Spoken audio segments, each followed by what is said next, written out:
जय श्री कृष्णा। मैं पंडित अजय शास्त्री अजय दर्शन भक्ति चैनल के माध्यम से आप लोगों के सामने पुनः प्रस्तुत हुआ हूँ। आज हम बात करेंगे श्राद्ध पक्ष की, जो कि आज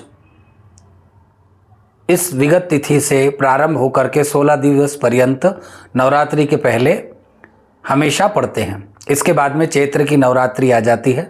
चैत्र नवरात्रि के पहले आने वाले श्राद्ध की क्या कथा है, इस बारे में हम सब विस्तार से जानने की बहुत सारे प्रश्न आते हैं। गुरुजी, श्राद्ध पक्ष क्या होता है? श्राद्ध पक्ष में पितरों के लिए क्या क्या क्रियाएं होती है? श्राद्ध पक्ष में क्या क्या चीज़ें हम कर सकते हैं और किन किन चीज़ों को करने से हमारे पितृ प्रसन्न होते हैं?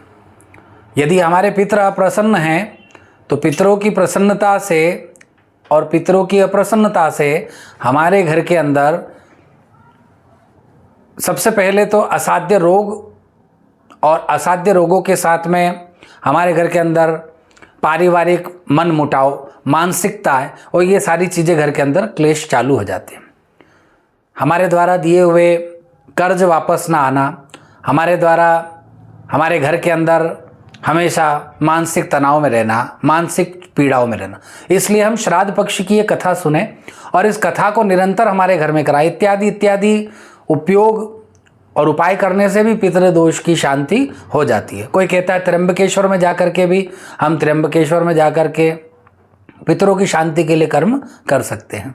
उज्जैन महाकाल मंदिर से संबंधित कथाएं भी, पौराणिक कथाएं, उसमें भी उज्जैन तीर्थ क्षेत्र है। वहाँ भगवान राम जी ने भी आकर के अपने पितरों का मोक्ष पद के लिए अनुष्ठान, जप, तर्पण, दान विधि सब किया था। अभी श्राद्ध पक्ष चल रहे हैं। प्राचीन काल की बात है कि रुचि नामक एक सदाचारी महात्मा थे, जिन्होंने विरक्ति के कारण विवाह नहीं किया था तथा सभी प्रकार की आसक्तियों को त्याग कर अनाश्रयी होकर के वो रहने लगे।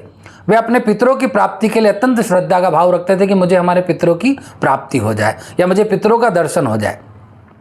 यद्यपि वे त्याग और तपस्या पूर्ण संयमी जीवन व्यतीत कर रहे थे, उनके विवाह न करने से उनसे स्नेह व आशा रखने वाले उनके जो पितृ थे वो निराश हो गए कि मेरे कुल का तारने वाला एक ही बेटा है, यदि ये रुचि विवाह कर ले तो हमारे कुल को तारने वाली पुत्र वधू आ जाए, हमारा कुल बढ़े। अब विवाह न होने के कारण भी पितृदोष हो सकता है। पितृ आशा रख रहे हैं, पुत्र विवाह नहीं कर रहे। अब जब पुत्र विवाह नहीं कर रहे तो संतति नहीं होगी, यह भी पितृदोष होता है। पितृ निराश हो गए। उन्होंने प्रकट होकर के उन्हें विभिन्न युक्तियों, तर्कों द्वारा गृहस्थ आश्रम के महत्व को समझाया तथा खिन्न मन से अदृश्य हो गए। जब पितृ अदृश्य हुए तब जाकर के रुचि प्रजापति को, रुचि ऋषि को ये लगा कि मेरे विवाह न करने से मेरे पितृ इतने रुष्ट हो गए, अदृश्य हो गए, तो मैं अपने पितरों की प्रसन्नता के लिए क्या करूं? अमूर्तिनाम च मूर्तिनाम। वापस से उन्होंने स्तोत्र की रचना की। पितरों ने आकर के आशीर्वाद दिया।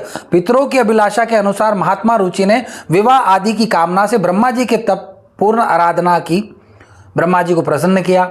लोक पितामह ब्रह्मा ने प्रसन्न होकर उन्हें पुनः पितरों की शरण में जाने का उपदेश दिया कि आप वापस से पितरों की शरण में जाओ, यहाँ पर आपके लिए कोई मार्ग, कोई वो व्यवस्था नहीं है।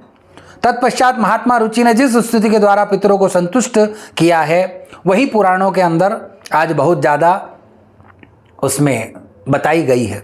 इसका महात्मा बताते हुए पितृगण खुद स्वयं कहते हैं, जो मनुष्य इस स्त्रोत से भक्तिपूर्वक हमारी स्तुति करेगा उसके ऊपर संतुष्ट होकर हम लोग उसे मनोवांछित भोग तथा उत्तम आत्मज्ञान प्रदान करेंगे। जो निरोग शरीर, धन और पुत्र पौत्र आदि की इच्छा करता हो, निरोगी शरीर, धन और पुत्र की इच्छा रखने वाले लोगों को भी इस स्तोत्र का पाठ करना चाहिए। वह इस स्तोत्र से हम लोगों की स्तुति करे। यह स्तोत्र हम लोगों की प्रसन्नता को बढ़ाने वाला है। जो श्राद्ध में भोजन करने वाले श्रेष्ठ ब्राह्मणों के सामने खड़ा हो भक्तिपूर्वक इस स्तोत्र का पाठ करते हैं, उनकी भी सारी मनोकामनाएं पूरी होती हैं। यहाँ तक कि यह स्तोत्र हेमंत ऋतु में श्राद्ध के अवसर पर सुनाने से हमें 12 वर्षों के लिए तप्ति प्रदान करता है। यह स्तोत्र इसे कहते हैं पितृ स्तोत्र। इसमें रुचिर्वाच है। अर्चितानां मूर्तानां पितॄणां दीपतेजसां नमस्यामि सदा तेषां ध्यानिनां दिव्यचक्षुषां इंद्रादीनां च नेतारो दक्षमारीचयोस्तथा सप्तर्षीणां तथैन्येषां तान् नमस्यामि कामदान् मन्वादीनां मुनीन्द्राणां सूर्यचन्द्रसोमस्तथा तान् नमस्यामि सर्वान् पितरस् सूदाधावपि नक्षत्राणां ग्रहाणां च वायव्यग्नौ नभस्तथा धावा पृथ्व्योस्तथा नमस्यामि कृताञ्जलि देवर्षिणां जनिस्तस्य सर्वलोक नमस्कृताम् अक्षय सदाद्रातन् नमस्यसि कृताञ्जलि प्रजापते कश्यपाय सोमाय वरुणाय च योगेश्वरेभ्यश्च सदा नमस्यामि कृताञ्जलि नमो गणेभ्यो सप्तभ्यस्तथा लोकेषु सप्तसु स्वयंभुवे नमस्यामि ब्रह्मणे योगचक्षुषे सोमाधरान् पितृगणान् योगमूर्तिधरा सदा नमस्यामि तथा सोमं पितरं जगतामहम् अग्निरूपास्ते वियान् नमस्यामि पितॄनहम् अग्निनिशोमयं विश्वं यत् एतद्दशेषस ये तु तेजसी ये चेते सोम सूर्याग्निमूर्तय जगत्स्वरूपिणश्चैव तथा ब्रह्मस्वरूपिणः तेभ्योऽखिलेभ्यो योगिभ्यो पितभ्यो यतमानसः नमो नमो नमस्ते में प्रसुदंतु स्वधा भुजः। जो इस स्तोत्र का पाठ करते हैं, जो इस स्तोत्र को सुनते हैं, उनके पितर उन पर प्रसन्न होकर के समस्त प्रकार की मनोवांछित उनके फल को प्रदान करते हैं, उनकी मन इच्छा को पूर्ण करते हैं। ऐसे श्राद्ध पक्ष में इस स्तोत्र को दिन में कम से कम 7 बार अपने घर पर सुने। जय श्री कृष्णा, जय नारायण।